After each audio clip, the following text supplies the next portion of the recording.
శ్రోతలకు నమస్కారం. కథాపుస్తకంకి స్వాగతం. ఈరోజు మనం శ్రీ కట్నేని వెంకటకృష్ణారావు గారు రాసిన 'రేపటి అత్తగారు' అనే కథను విందాం. ఈ కథ మే 8, 1985 సంవత్సరం ఆంధ్రప్రభ సచిత్ర వారపత్రికలో ప్రచురితమైన కథ. ఇక కథలోకి వెళ్దాం. ఎందుకు? ఏళ్ళొచ్చాయి. తెల్లారేసరికి కాఫీ చెయ్యాలని తెలీదూ? అప్పుడే నిద్రలేస్తున్న రజని ఇంత పొద్దుటే ఈయన్ని ఎవరినబ్బా ఇంతలా కేకలేస్తున్నది అనుకుంటూ వంటగదిలోకొచ్చి అక్కడి దృశ్యం చూసి నిర్విణ్ణురాలై నిల్చుంది. ఎంతో సౌమ్యుడిగా కనిపించే తన భర్త అత్తగారి మీద రంకెలేస్తున్నాడు. ఆవిడ కళ్ళనీరు నింపుకుంటోంది. చూస్తూ ఊరుకోలేకపోయింది రజని కొత్త కోడలైనా. అదేమిటండి అలా అత్తగారిని అంటూ ఆమె నోట్లో మాటలు ఉండగానే నువ్వు ముందిక్కడ్నించి వెళ్ళు అని కసురుకున్నాడు రాజశేఖరం. రజని ఆ కిందటి రోజే కాపురానికొచ్చింది. భర్త దగ్గర ఆమెకింకా చనువు ఏర్పడలేదు. అతనికి ఎదురు చెప్పలేక ఆ గదిలో నుంచి వచ్చేసింది. రాజశేఖరం స్నానానికి వెళ్ళాక రజని వంటగదిలోకి దారితీసింది. అత్తగారు కళ్ళొత్తుకుంటోంది. కడుపు చించుకు పుట్టిన కొడుకు అలా ప్రవర్తించటం ఏ తల్లికైనా బాధాకరమే మరి. ఆమెను అలా చూడగానే రజని మనసు చివుక్కుమంది. బాధపడకండత్తయ్యా, ఏమిటో వారి స్వభావం నాకర్థం కావట్లేదు అంటూ అత్తగారిని ఓదారుస్తూ బాధగా అంది. అంతా నా ప్రారబ్ధం తల్లీ, నువ్వెళ్ళిపో, అబ్బాయొచ్చాడంటే అంటూ ఆవిడ మాటలు పూర్తి కాకుండానే ప్రళయకాల రుద్రుడిలా రానే వచ్చాడు రాజశేఖరం. ఏం ముసలమ్మా, చాడీలు చెప్తున్నావా? ఛీ, నిన్ను పోషించటం కంటే వీధి కుక్కను మేపడం నయం. అది విశ్వాసమైనా చూపిస్తుంది అంటూ అరిచాడు తల్లిని కొట్టవస్తూ. ఛ, అవేం మాటలండి అంటూ గొంతు పిగుల్చుకుంటూ అంది రజని భయపడుతూనే. నీకు తెలీదులే, నువ్వు ముందు గదిలోకి నడు అంటూ కటువుగా అన్న అతని స్వరానికి హడలిపోతూ గదిలోకొచ్చేసింది రజని. వెనకనే రాజశేఖరం వచ్చాడు. అతను ఆఫీస్కి వెళ్ళడానికి తయారవుతున్నాడు. రజని ఆ గదిలో నుంచి బయటికి వెళ్ళబోయింది. ఎక్కడికి అని అడిగాడు. వంటింట్లో పాపం అత్తయ్య ఒక్కరే ఉన్నారు, కాస్త సహాయం చేద్దామని బెదురుతూ అంది రజని. అక్కర్లేదు, పందిలా మేస్తుంది. ఆ కాస్త పని చెయ్యని సుకుమారేం కాదులే మీ అత్తగారు కోపము హేళన మేళవించి అన్నాడతను. రజని మనసు కష్టపడింది. అత్తగారి మీద భర్తకి ఎందుకంత కోపమో ఆమెకి అంతుపట్టడం లేదు. ఏ కొడుకు తల్లిని ఇంతగా ద్వేషించడు? తన భర్త హృదయం ఇంతగా బండబారడానికి ఏదో కారణం ఉండే ఉంటుంది. ఏమిటది? ఆలోచనలో పడింది. ఏంటాలోచిస్తున్నావ్? వెళ్ళొస్తాను, తలుపేసుకో అంటూ రాజశేఖరం వెళ్ళిపోయాడు. రజని ఆలోచిస్తూనే ఉంది. అత్తగారి విషయంలో భర్త ప్రవర్తనకు కారణాలు ఊహిస్తోంది. అత్తగారినడిగితే అంతా నా ప్రారబ్ధం తల్లీ అంటుంది గాని ఏమీ చెప్పదు. రోజులు గడిచిపోతున్నాయి. రజని కాపురానికొచ్చి 3 నెలలు దాటిపోతోంది. తల్లి విషయంలో, రాజశేఖరంలో ఎలాంటి మార్పు లేదు. భర్త దగ్గర ఎంత చనువు ఏర్పడినా ఈ విషయంలో అతను రజనికి అర్థం కానివాడిలాగానే మిగిలిపోయాడు. ఆ విషయంలో తప్ప మిగిలిన అన్ని విషయాల్లోనూ అతను మచ్చలేనివాడు. తల్లి విషయంలో కొడుకుగా అతని ప్రవర్తనను రజని సహించలేకపోతోంది. ఆ వృద్ధురాలు తనవారంటూ ఉండి కూడా చిత్రహింస అనుభవించటం వల్ల రజనికి మనశ్శాంతి కరువైపోతోంది. ఒకరోజు తెగించి భర్తతో ఆ విషయం కదిపింది. కాపురానికొచ్చిందగ్గర్నుంచి రజని ఆలోచనలన్నీ గమనిస్తూనే ఉన్నాడు రాజశేఖరం. ఆమె ఎప్పుడో ఆ విషయం అడుగుతుందని కూడా అతను ఊహించాడు. తన ప్రవర్తనకు కారణం ఏదో ఒక రోజు చెప్పవలసొస్తుందని అతను ఊహిస్తూనే ఉన్నాడు. చెప్పడం అతని బాధ్యత కూడా. అసలు తనే ఏదో ఒకనాడు ఈ ప్రవర్తనకు కారణాలు వివరించి హృదయవేదన తగ్గించుకుందాం అనుకుంటూనే ఉన్నాడు. ఈలోగా రజనీయే అడిగింది. నేను కొడుకునే రజనీ. నాకు తల్లి మీద ప్రేమ ఉంటుంది. తల్లి ప్రేమలో మునిగి తేలాలని నాకు ఉంటుంది. ఆమె పట్ల అలా ప్రవర్తిస్తున్నందుకు నేను బాధపడుతూ ఉంటాను. అయితే ఆమె మొహం చూడగానే ప్రేమ పటాపంచలైపోతుంది. ఆమె ముఖంలో నాకు అమ్మ కనపడదు, పిశాచంలా కనపడుతుంది. అందరికీ అమ్మంటే ఒక దేవత.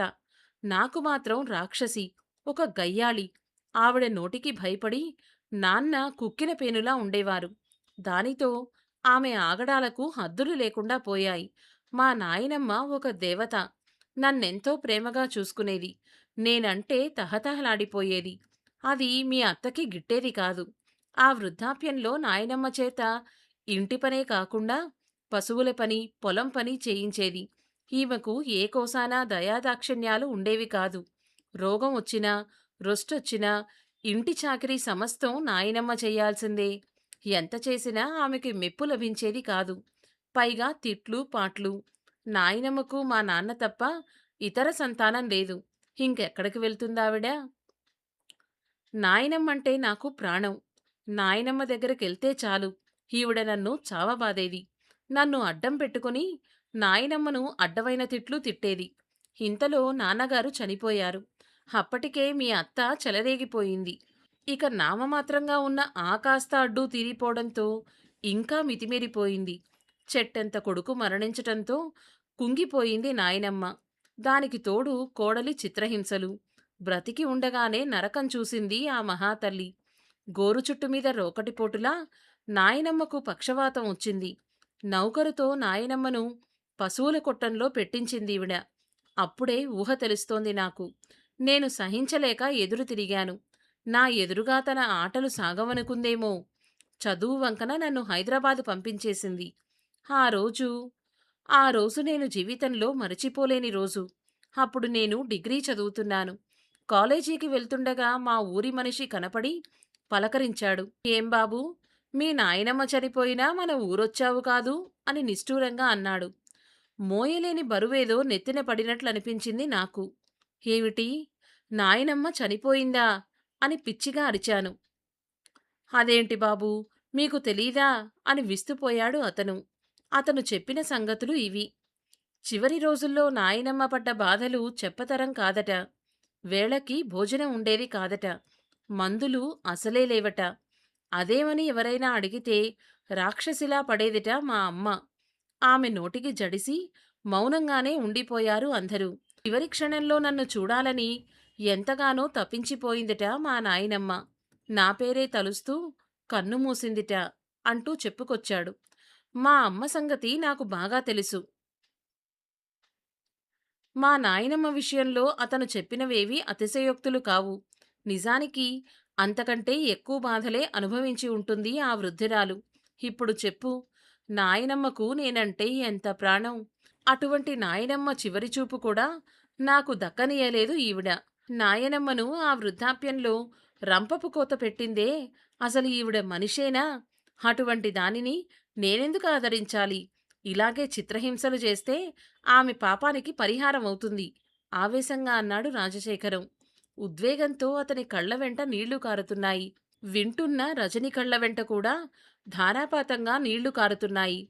హృదయం లేకుండా అంత పాపపు పనులు చేసిన అత్తగారిని హింసించటం న్యాయమే అనిపించింది ఆ క్షణంలో. అంతలోనే ఏదో ఊహ.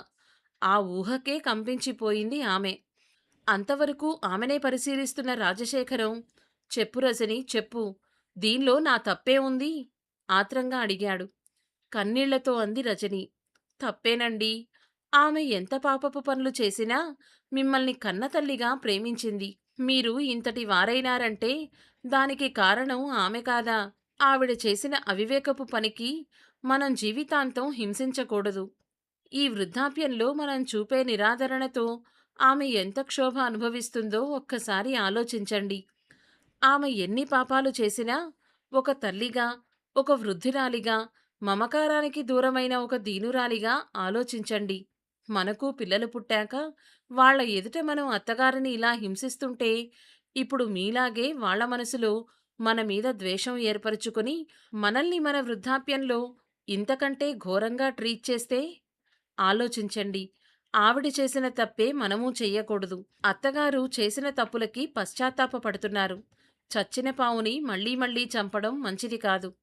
ఆవిడకిప్పుడు మన ఆదరణ అవసరం. ఈ చివరి రోజులలోనైనా ఆమెను సుఖపెట్టడం కొడుకుగా మీ బాధ్యత అంటున్న రజని మాటలు వింటూ రాజశేఖరం బిగుసుకుపోయాడు. అతనిలో పోరాటం జరుగుతోంది. రజని అతడినే చూస్తూ కూర్చుంది. ఇక రాజశేఖరం ఏ నిర్ణయం తీసుకున్నాడు అన్నది కథకి అంత అవసరం కాదేమో. సమాప్తం. క్లుప్తంగా ఒక్క లైన్లో చెప్పాలంటే కథ సారాంశాన్ని, పిల్లలు మనం చెప్తే నేర్చుకోరు. మనల్ని చూసి నేర్చుకుంటారు.